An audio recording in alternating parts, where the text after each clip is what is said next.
그런 얘기들 들어보셨죠? 수시 납치. 선생님 저 이 대학 붙었지만 안 갈래요. 정시 볼래요. 아니요, 안 돼요. 합격을 하면 등록과 상관없이 정시는 지원 불가입니다. 이렇게 해서 합격을 하게 되면 이게 수시 납치인 거예요. 이해되시나요?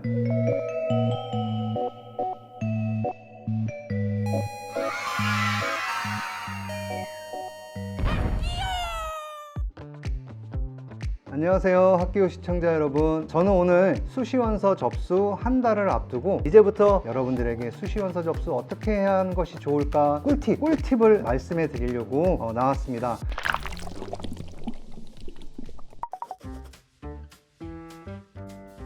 수시원서는 일단 기본은 담임선생님과, 그리고 두 번째 저희 강원진학지원센터가 여러분들을 위해서 많이 지원해 드리려고 하니까 이쪽으로 상담이나 또는 문의 해주셔도 좋을 것 같습니다. 수시 모집은 9월 9일부터 13일까지 총 5일 동안 진행이 되고요. 대학별로 3일 이상 진행이 됩니다. 전형 기간은 수능 성적표 발표가 되기 전날까지 대학별고사, 면접이라든지 논술 이런 것들을 그 기간 안에 보면 된다는 이야기고요. 합격자 발표는 12월 13일까지 발표를 하게 됩니다. 합격자 등록은 이어서 12월 16일부터 12월 18일까지 하게 되고요. 충원 합격이라는 거 잘 알고 계시죠? 한 학생이 여러 군데의 대학에 합격하는 경우들이 생길 테니까 그 중에 대학을 하나를 선택을 하면 합격했던 나머지 2번, 3번 대학이 남을 거 아니에요? 그 2번, 3번은 충원 합격이 되죠. 그 충원 통보 마감이 12월 26일까지입니다. 충원 등록 마감일이 12월 27일까지 해서 수시 모집은 마무리가 됩니다.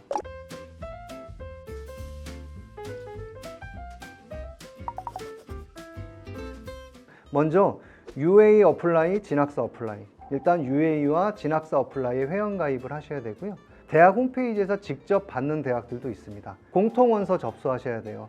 우리가 원서를 최대 6장 쓸 수 있잖아요. 그때마다 개인정보 다 입력하려면 귀찮지요. 공통원서 하나 만들어 놓으시면 돼요. 공통원서 먼저 접수해 놓고 그걸 가지고 따와서 6번 원서 접수를 하실 수 있습니다. 그리고 공통원서 작성한 걸 가지고 와서 마지막에 써야 될 건 내가 지원해야 할 대학, 전형, 학과에 맞춰서 그 지원 대학에 원서 접수를 하셔야겠죠. 원서 접수를 하시면 결제를 하셔야 돼요. 결제를 안 하시면 무효 처리됩니다. 이 네 가지 간단하죠?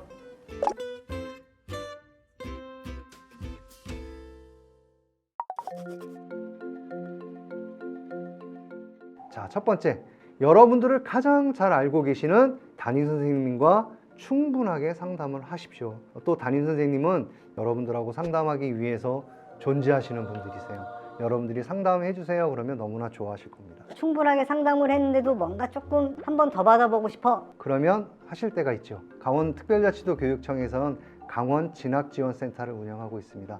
홈페이지 들어오시면 매주 화요일과 목요일은 저녁에 야간 온라인으로 대면 상담을 진행합니다. 지금은 수시 집중 상담 기간이어서 저희가 주말마다 춘천, 원주, 강릉을 중심으로 대면 컨설팅도 진행하고 있습니다. 강원도에는 진학 전문 지원관님들이 10분이 계신데요. 그 10분이 강원도 곳곳 8군데에 나누어 계세요. 졸업 연도, 졸업한 지 1년, 재수생, 3수생까지만 받고 그 외에는 안 받습니다. 이런 전형들이 있어요.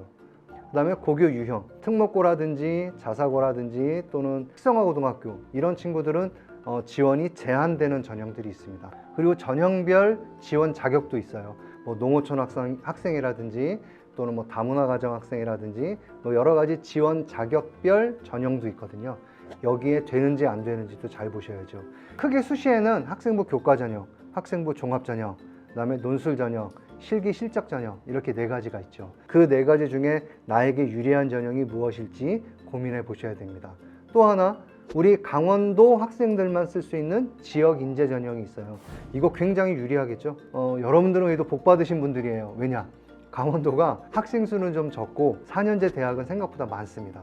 그래서 강원도의 지역 인재가 굉장히 유리한 전형이거든요. 또 지역 인재 말고 지역 균형 전형이라는 것도 있죠. 이건 수도권 대학에서만 뽑는 전형이에요.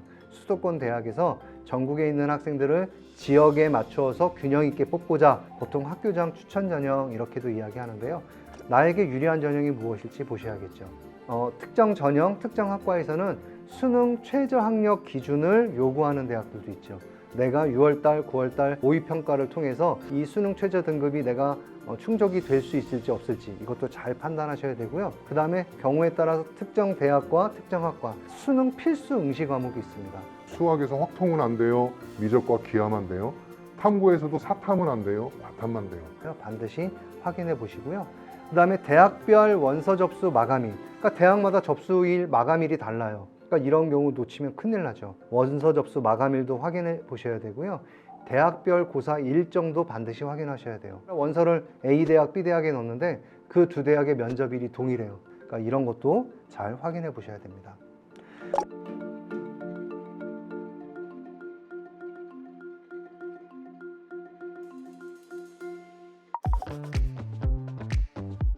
원서 접수 주의사항 말씀드릴게요. 첫 번째, 공통원서 미리미리 작성해 두십시오. 원서 접수 마감일 되어서야 공통원서 작성하다 보면 어쨌든 특정 사이트에 수많은 학생들이 한꺼번에 몰려서 혹시라도 원서 작성을 하게 되면 서버가 뭐 문제가 되거나 이런 경우들도 생길 수 있잖아요. 그러니까 가급적 공통원서는 미리미리 작성해 두시는 게 편리할 겁니다. 대학마다 3일 이상씩 진행을 하는데요. 원서 접수 기간, 마감일, 마감 시간도 모두 다 다릅니다. 4시에 마감, 6시 마감, 8시 마감, 24시 마감도 있어요. 확실하게 챙겨 두셔야 됩니다. 우리가 수시원서는 6회 작성을 하잖아요. 6회까지 지원을 하지만 지금 보시고 있는 저 대학들은 6회에 제한받지 않는 대학들입니다. 특별법에 의해서 설치된 대학, 뭐 예를 들어 사관학교라든지 특성화 대학들, 뭐 카이스트, 산업대, 전공대학이라는 곳도 있고요. 사이버 대학들도 많죠. 전문 대학들도 많이 쓰게 되는데 이러한 대학들은 6회 제한을 받지 않는 대학이니까 많이 쓰셔도 됩니다. 졸업연도 전형 지원 자격 요건 반드시 수시 원서 쓰기 전에도 확인해야 되지만 수시 원서 접수할 때 졸업연도 전형 지원 자격 요건이 대학에서 안내가 되거든요. 다시 한번 확인해 보십시오. 그리고 요거 하나 정말 주의하셔야 되는데요. 수시는 합격을 하면 합격 등록 여부와 상관없이 정시에 지원할 수 없어요. 그런 얘기들 들어보셨죠? 수시 납치. 학생들이 그런 얘기들 하거든요. 아, 공부도 더 이상 하기 싫고 이 시간이 너무나 힘들고 어려워요. 저 그냥 빨리 대학 붙고 그냥 끝낼래요. 그래서 자기 실력보다 많이 하향해서 원서를 쓰는 경우들이 있어요. 근데 그 대학 딱 붙어버리면 대학 발표가 나는 시기가 되면 나랑 성적이 비슷했던 친구는 나보다 훨씬 더 좋은 대학 가는 것 같은데 나만 낮은 대학? 선생님 저 이 대학 붙었지만 안 갈래요. 정시 볼래요. 아니요, 안 돼요. 합격을 하면 등록과 상관없이 정시는 지원 불가입니다. 예, 이거 꼭 주의하셔야 돼요. 수시 원서 접수의 마지막은 원서비 결제 안 되면 접수 안 된다.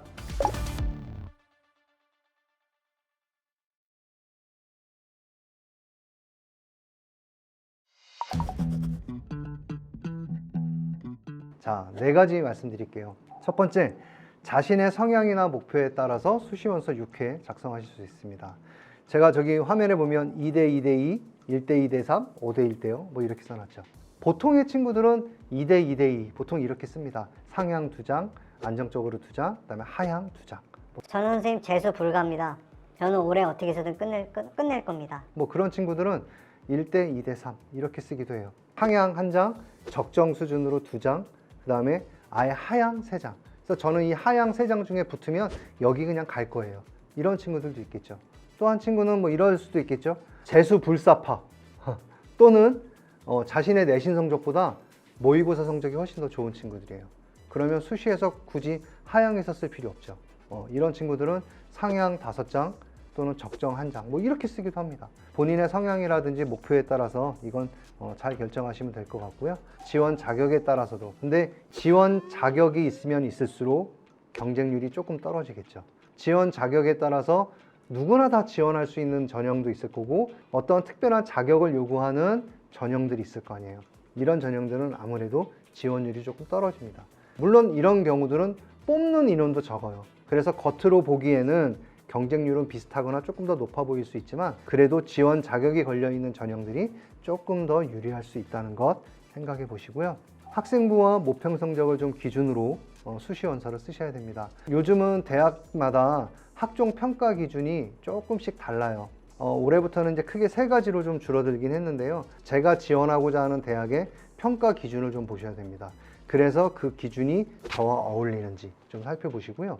요즘은 대학마다 권장 이수 과목들을 다 발표를 했어요. 홈페이지 들어가면 다 나와 있어요. 우리 대학, 우리 학과에 오려면 적어도 확통하고 경제수학은 들어야 됩니다. 뭐 이런 경우들이 있거든요.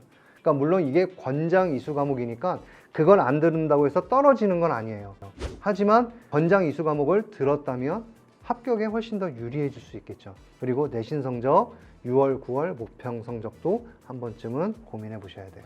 3번은 제가 별도로 따로 설명드릴 겁니다. 가장 중요하거든요. 그리고 마지막, 일괄 평가와 단계별 평가가 있어요.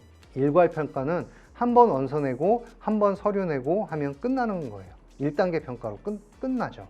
근데 단계별 평가는 한 번 뭐 서류로 3배수 또는 5배수를 설정을 해서 2단계에는 그 3배수나 5배수 되는 학생들만 2단계 평가를 받는 거예요.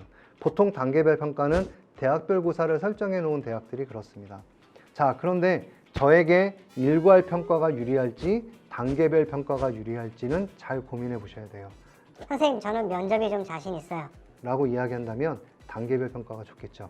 그런데 문제는 면접에 자신이 있더라도 1단계를 통과해야 그 면접 평가를 할 수 있다는 것 주의하셔야 돼요. 제가 한 번에 일괄로 들어가면 그 성적으로 안 될 것 같지만 단계별 평가로 해서 3배수, 5배수 안에는 들을 정도의 조금 낮은 성적이에요. 이럴 경우에는 단계별 평가 지원하셔도 되겠죠. 1단계만 통과가 되면 2단계 가서 면접으로도 뒤집을 수 있다는 거예요. 저한테 유리한 게 일괄일지 단계 평가일지 이것도 고민해 보시면 됩니다. 이 네 가지가 제일 중요한데요.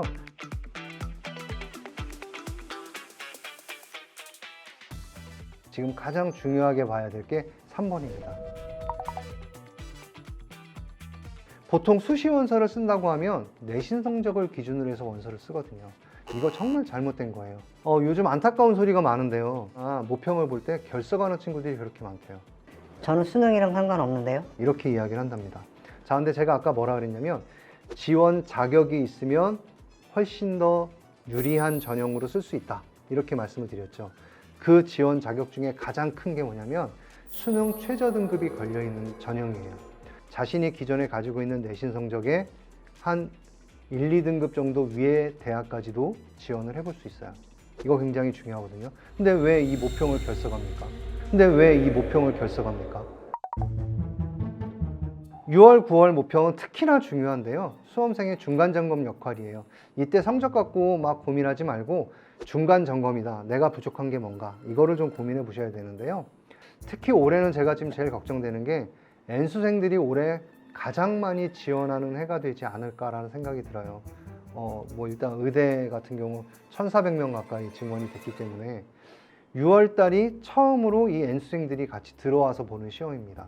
그리고 9월 달은 거의 대부분 수능에 응시할 N수생들이 다 같이 들어와서 볼 시험일 거예요. 3월 달, 4월 달과는 좀 다르겠죠. 모집단이 훨씬 더 커지고 실제 수능 모집단과 유사해지는 시험이기 때문에 여러분들이 꼭 보시고 자신의 위치를 객관적으로 파악하실 수 있어야 됩니다. 그리고 수시 지원 전략에 너무나 중요한 게 6월, 9월 모평입니다. 본인의 수능 점수를 어느 정도 예측해 볼 수 있어요. 이 수능 점수가 예측이 되어야 수시 원서에 어떠한 지원 전략을 써야 할지가 나오기 때문에 아주 중요해요. 그리고 또 하나, 수능 최저 학력 기준, 이것이 굉장히 중요한 지원 자격이라고 이야기했죠. 이 지원 자격이 될 것인가 안 될 것인가를 가늠해 볼 수 있는 시험이 6월, 9월 시험이기 때문에 9월 달 모평 정말 집중해서 볼 수 있었으면 좋겠습니다. 자, 그래도 제가 말씀드린 것처럼 점수 하나, 등급 하나에 일희일비하지 마십시오. 9월 모평도 수능 시험은 아니거든요. 9월 모평 본 다음에 9월, 10월, 11월 그 3달 가까이 남아있는 시간 자신이 부족한 부분을 채우는 계기가 되어야 합니다. 특히나 영어하고 탐구 영역이 아주 중요합니다. 영어는 절대평가잖아요. 시험의 난이도와 상관없이 90점 이상이면 1등급, 80점 이상이면 2등급 이렇게 나오죠. 국어나 수학보다는 훨씬 더 등급을 받기가 좀 수월해요. 탐구 영역이 올해 더 중요해졌습니다. 왜냐하면 예전에는 대부분 탐구 영역 2과목을 시험을 보잖아요. 그러면 2과목의 평균 점수를 가지고 보는 대학들이 많았어요. 그런데 최근 들어서 트렌드가 어떻게 바뀌었냐면 수능이 점점 어려워지고 수험생은 줄어들고 하다 보니까 쉽지가 않다는 걸 대학들도 잘 알고 있거든요. 그래서 탐구를 하나하나를 독자적인 영역으로 보기 시작했어요. 그래서 최저 등급을 설정할 때 3합 그러면 국영수 중에서 하나, 탐구 이렇게 해도 수능 최저 등급의 조건으로 충족시켜주는 대학들이 최근에 많이 늘어났거든요. 그래서 탐구 영역을 조금 매진해서 수능 최저 등급을 충족하기 위해서 노력하는 것, 이거 굉장히 중요한 전략이 되지 않을까라는 생각을 합니다.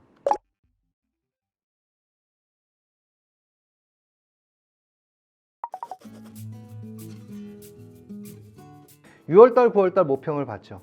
그 모평을 통해서 예상 100분이나 표준 점수나 등급을 확인해 보실 수 있습니다. 그리고 예상 상위 누적 100분위도 확인해 보실 수 있어요. 이거 담임 선생님들이 9월달 모평 끝나면 아마 이런 표를 갖고 계실 거예요. 엑셀 표를. 그 표를 통해서 제 상위 누적 100분위가 어느 정도인지를 알게 되면 무엇을 할 수 있냐면 제가 정시에 어느 정도까지 지원할 수 있구나가 나올 수 있습니다. 이 3단계 정시 지원 가능 대학 확인이 너무나 중요해요. 여러분들 이걸 잘 모르시겠다 하면 요즘 그 어디가라고 하는 포털 사이트가 굉장히 대기업에서 운영하는 사이트가 잘 만들어지고 있는데요. 자기 모평 성적 집어넣어도 정시 지원 가능 대학이 어디쯤인가 여러분들이 그 사이트에서도 확인해 보실 수 있어요. 이게 굉장히 중요하다는 거, 정시 지원 가능 대학이 어딘지. 그게 곧 무엇이냐? 수시 지원의 절대 하한선이 될 수 있습니다.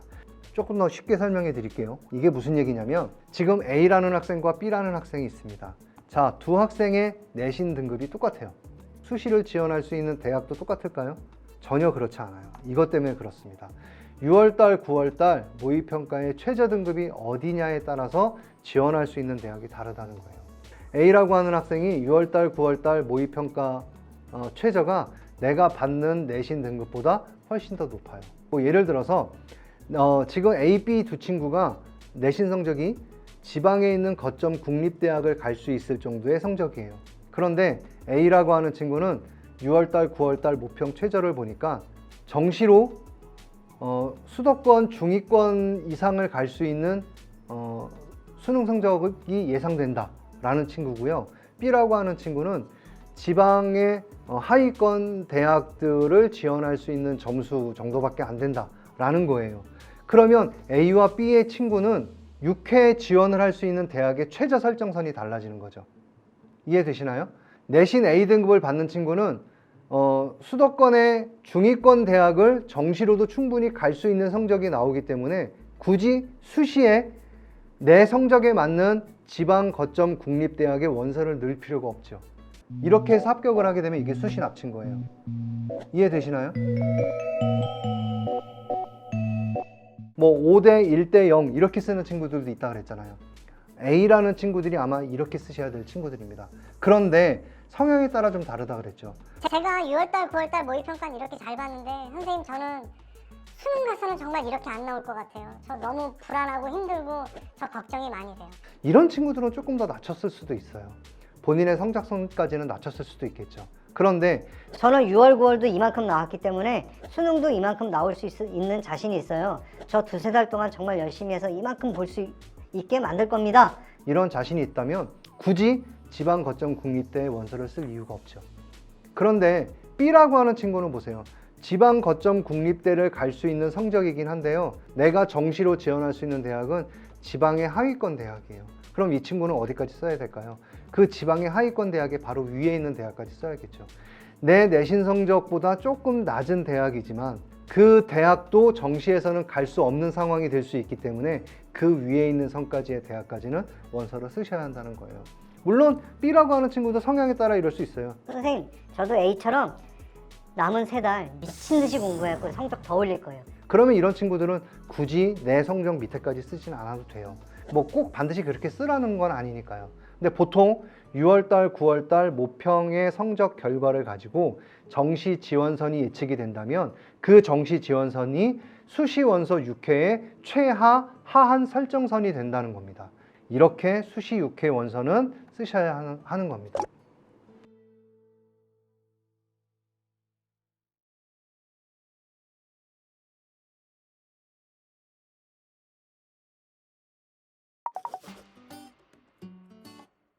저도 학교에서 여러분들하고 상담을 할 때 이 얘기들을 굉장히 많이 해요. 6장 원서를 쓰는데요. 보통 학생이 4장부터 6장 요 사이를 가장 많이 씁니다. 그런데 원서를 쓸 때 너가 가고 싶은 대학 한번 가지고 와볼래? 10개 대학을 골라서 와요. 근데 그 10개 대학이 다 수준이 동일해요. 이런 대학들 쓸 필요 없죠. 이렇게 상향, 적정, 안정 이렇게 좀 구분해서 써야 되는 거죠. 그런데 문제는 어떠한 대학도 그 10개 대학 중에 수능 최저 등급이 걸려있지 않은 대학이에요. 수능 최저 등급이 걸려있지 않은 대학을 생각해 보세요. 내신 성적 1등급부터 9등급까지 순서대로 학생들을 쭉 나열해 놓을 것이고 우리 대학에서 뽑는 아이들 10명을 순서대로 10명을 뽑을 거예요. 그러면 1.0부터 뭐 예를 들어 1.9까지 10명이 뽑혔다고 합시다. 그 학과가 수능 최저 등급이 걸려 있는 과예요. 그런데 1.6등급 아이가 분명히 붙어야 될 아이인데 이 1.6등급 아이가 수능 최저 등급이 안 돼요. 그럼 그 친구 떨어지는 거죠. 그리고 뒤에 있는 2.0등급 아이가 올라가는 겁니다. 그러니까 당연히 수능 최저 등급이 걸려 있으면 입결이 낮아요. 확실히 낮습니다. 그러면 여러분 2달, 3달이 남아 있는데 요즘은 2합도 많거든요. 그리고 아까 얘기했듯이 탐구를 각각 탐구 1과 탐구 2를 독자적인 영역으로 보는 대학들도 많아요. 그러니 이제는 2-3달 동안 뭐 해야 되느냐? 내가 안 나오는 과목 공부하지 말고 내가 잘할 수 있는 과목 2-3달 열심히 한번 해보는 거예요. 제가 그냥 친구들한테 맨날 했던 얘기가 이거예요. 얘들아, 아직도 우리 시간이 90일 이상 남았잖아. 100일 남았잖아. 하루에 1점씩 올리자. 1점씩 올리면 100일 뒤면 100점이야. 하루에 1점을 어떻게 올려요? 라고 이야기하는데요. 3점 문제 하나를 3일 동안 보는 거예요. 비슷한 문제 유형 나오면 이거는 꼭 맞출 수 있어 라고 한다면 3일 동안 한 문제 갖고 하면 3점 올리는 거잖아요. 하루에 1점씩 올릴 수 있거든요. 그래서 여러분들 확실히 최저 등급이 걸려있는 대학들이 전형들이 입결이 낮기 때문에 아무리 하기 싫어도 최소 한 장은 수능 최저 등급이 걸려있는 전형으로 쓰시기를 권해드립니다. 요즘 들어서 특히나 이런 친구들 많아요. 선생님 저 면접 자신 없어요. 면접 있는 전형 안 쓸래요. 마찬가지로 면접이 있으면 입결이 또 낮아져요. 당연하겠죠. 아까 봤듯이 1.6등급 아이가 수능 최저 등급 안 되는 것처럼 면접을 못 보면 떨어지는 거잖아요. 그럼 2등급인 아이가 면접을 잘 봐서 올라갈 수도 있는 거죠. 면접 자신 없다고 하지 마시고요. 면접도 연습하면 충분히 가능해요. 강원진학지원센터에서도 9월부터 12월까지 한 7번에 걸쳐서 면접 진행합니다. 실제 면접하고 똑같은 방법으로 문제를 출제해서 면접을 보니까요. 꼭 도전해 보십시오. 대부분 면접은 생활기록부 확인 면접이 대부분이에요. 본인이 했던 활동들 생활기록부 보면서 다시 한번 생각해 보는 것. 어떠한 역할을 했고 어떠한 역량을 키워냈는지 이런 것들을 고민하시면 되거든요. 꼭 한 번씩 연습해 보시면 이것도 충분히 가능합니다. 그리고 마지막. 근데 많은 친구들이 9월부터 원서 접수하고 나면 나는 합격했어. 원서 접수증이지 합격증이 아니거든요. 그 원서 접수증 딱 걸어놓고 나 이 대학 꼭 들어갈 거야. 11월 수능 보는 날까지 최선을 다해 주십시오.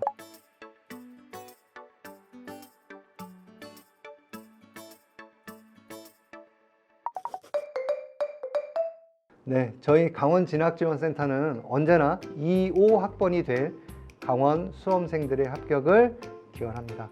화이팅 하시고 여러분들의 행운을 빌도록 하겠습니다. 감사합니다.